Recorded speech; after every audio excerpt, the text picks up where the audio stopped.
നമ്മുടെ ഇന്നത്തെ ചോദ്യം, എ ഡിവിഷനിൽ 30 പേരുണ്ട്. അവരുടെ ശരാശരി മാർക്ക് 60ആണ്. ബി ഡിവിഷനിലെ 45 പേരുടെ ശരാശരി മാർക്ക് 90ആണ്. രണ്ട് ക്ലാസ്സും ഒന്നിച്ചാക്കിയാൽ ശരാശരി എത്ര?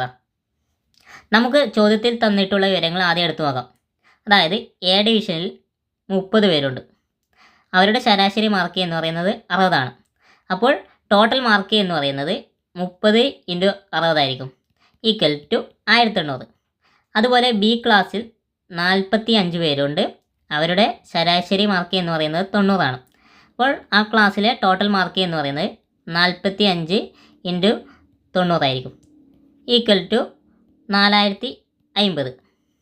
അപ്പോൾ എ ക്ലാസ്സിലെയും ബി ക്ലാസ്സിലെയും കുട്ടികളുടെ ടോട്ടൽ മാർക്ക് എന്ന് പറയുന്നത് 1800 + 4050 ആയിരിക്കും. 1800 + 4050 ഈക്വൽ ടു 5850.